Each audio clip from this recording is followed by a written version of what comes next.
Hey and welcome back to my channel, and if you are new here, I'm Diana. I'm the creator of Money Boss Mama, where I love to teach women how to save money, pay off debt, shift their money mindsets, as well as stick to a budget.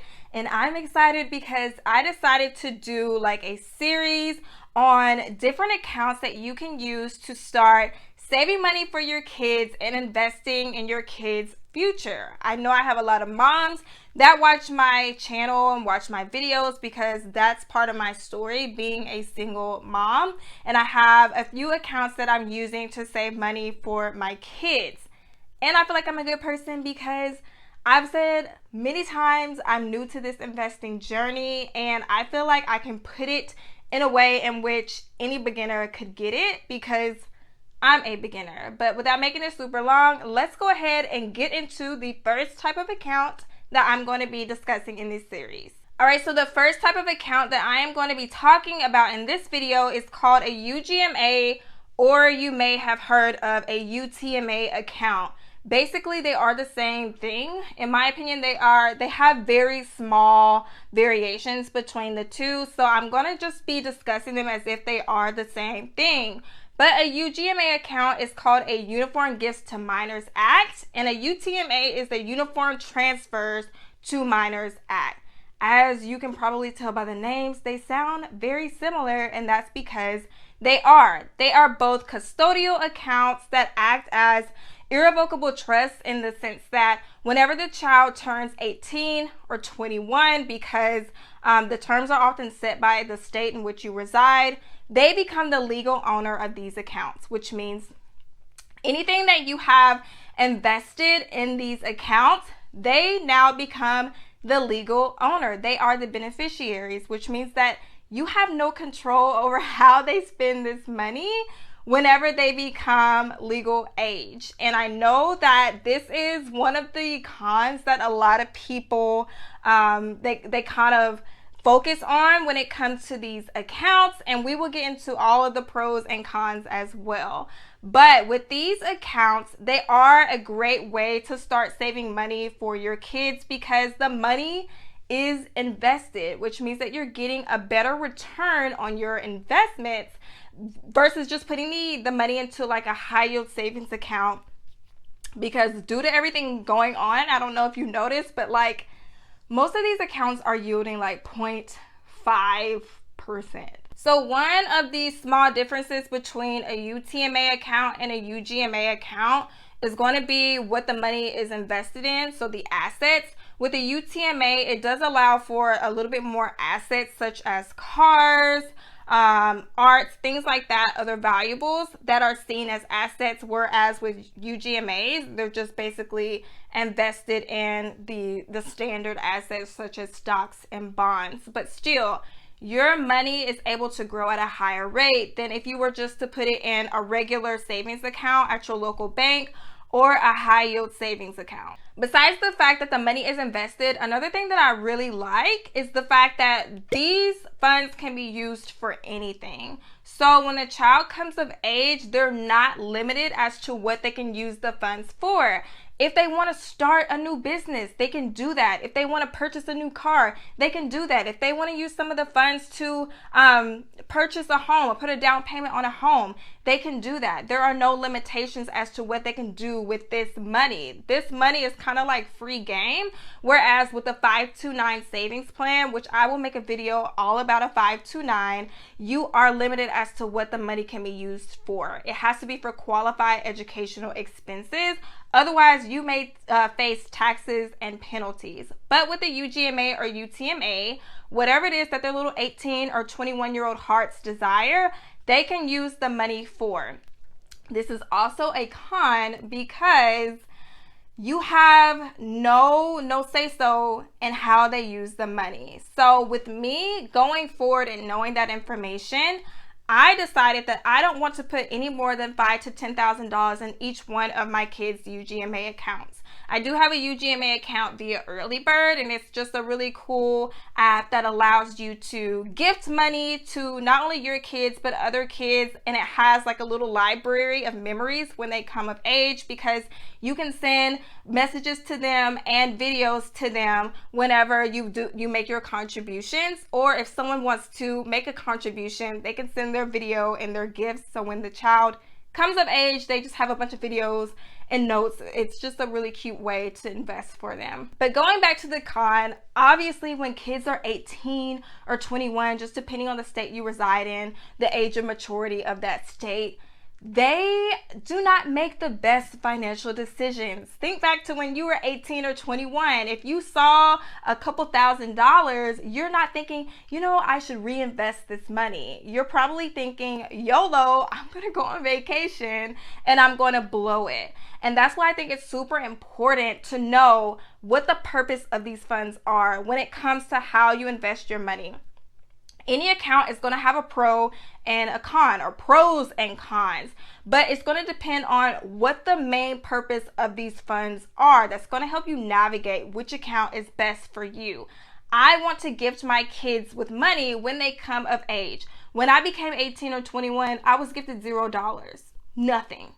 So for me to be able to save $5,000 to $10,000 for each one of my kids, just to do as they please, whatever their hearts desire, that's something that's worth it to me. And I have to have faith and confidence that whatever I teach my kids when it comes to financial literacy, that they're going to make the best decisions for them. But ultimately, no, this is not a main vehicle in which I would suggest building wealth for your kids, because you have no say-so once that child becomes of age as to how they manage or what they spend their money on. So you don't want to put hundreds of thousands of dollars into these accounts and then your child blows it. I suggest looking into other accounts. But if you want to just gift them money for them to have whenever they become of age, to buy a car or do whatever it is that they desire, then this could be a really great account that you look into. Another thing to note, that with these types of accounts, since the assets do become legally the child's once they reach age of maturity, if they are pursuing a higher education, it's going to affect financial aid eligibility. And this is because FAFSA, however you pronounce it, it assumes that 20% will be used to help fund college. So depending on how much you plan to invest in these types of accounts, 20% can be a pretty large amount. And this is one of the main reasons why I don't plan to invest a lot of money in these accounts, because my children may pursue a higher education. And now to help offset this a little bit, I do have a 529 savings plan, just in case one of my kids don't plan to go to college or pursue a higher education. And I will make a video all about that as well. But I don't plan to put a lot of money into these accounts. Like I said, 5 to 10K max, because I know if they plan to pursue a higher education, 20% may make or break their financial aid eligibility. Now let's talk about the taxes when it comes to these UGMA or UTMA accounts. So I decided to make visuals just to make it a lot easier to absorb what I'm talking about, because I know talking about taxes can get super complicated and make you break out in hives. But with these accounts, contributions are unfortunately not tax deductible. And what this means is that the amount that you contribute into these accounts each year, you cannot deduct them when it's time to do your taxes. And the growth is not tax deferred. And when I say growth, I'm meaning like dividends, capital gains, interest, things like that. You have to pay taxes on those annual payouts as you go, basically as the account grows. Kiddie tax is a special tax law to prevent parents from exploiting a specific tax loophole in which they would give their kids large gifts of stock in order to avoid paying taxes at their rate. And this is going to apply to kids who are under the age of 19, or for those who are dependent full-time students between the ages of 19 and 23. Per the tax rules, the first $1,100 is subject to a standard deduction, so that's going to be tax-free. The next $1,100 of investment income, that's going to be taxed at the child's tax rate. And then anything over $2,200, which as you can see, it's the first $1,100 plus the second $1,100, that's going to be taxed at the parent's tax rate. Anything over that $2,200 is going to be subject to kiddie tax. This tax stuff is super complicated, so let's break it down even more. So let's say that your child has $3,000 in unearned income from, let's say, interest income. The first $1,100 you're going to deduct because it is the standard deduction. So that puts you at $2,200 of taxable income.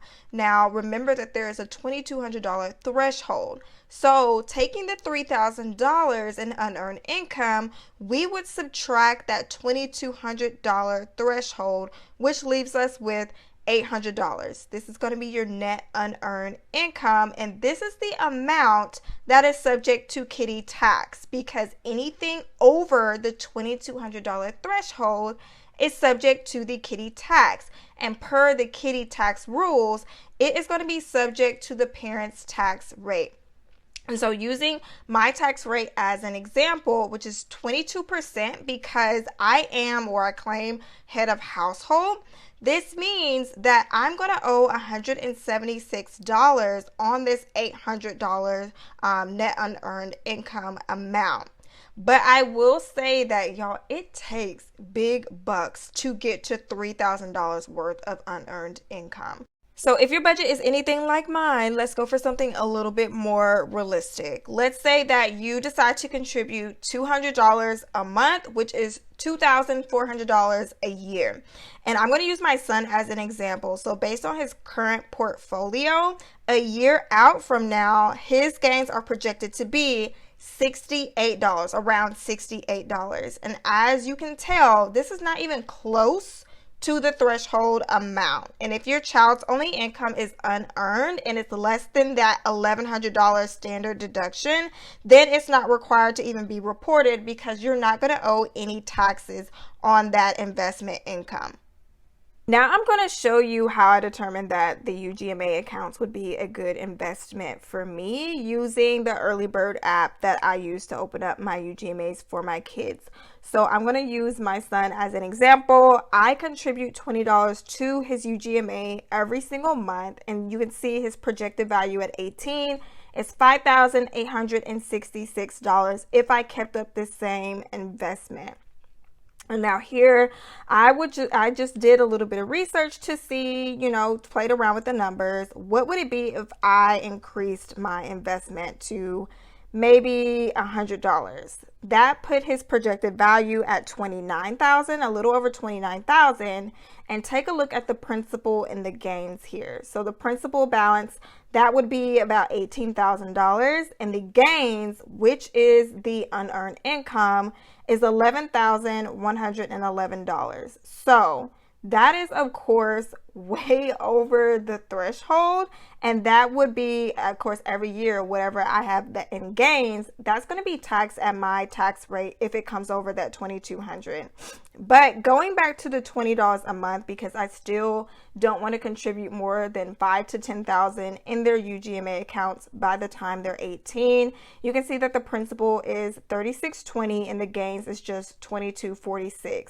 And this is when he's 18 years old. So the total gains is not even going to be at that threshold, that $2,200 threshold, until he's 18 years old. So that means that every year the gains are not going to be super high, and I'm not going to have to pay taxes on it because it's obviously not going to come over the $2,200 threshold. All right, y'all. So this was some information on UGMA or UTMA accounts.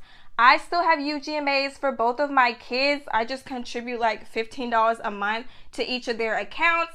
And I chose a UGMA because I just basically want to gift my kids something. I have other accounts that I'm using to build wealth for them, but I just want these funds to be used for them, to use as they will, use as they please, because I didn't have anything gifted to me at 18 or 21 years old. But still, do your research on these types of accounts before you go forward and know the purpose of these accounts. What is this money going going to be used for to help aid you in your research process. Leave down below any suggestions on accounts that you want to learn a little bit more about, and if you have any other information on a UGMA or UTMA account, leave it down below for those who will be scrolling through the comments, and I will catch you all in the next video.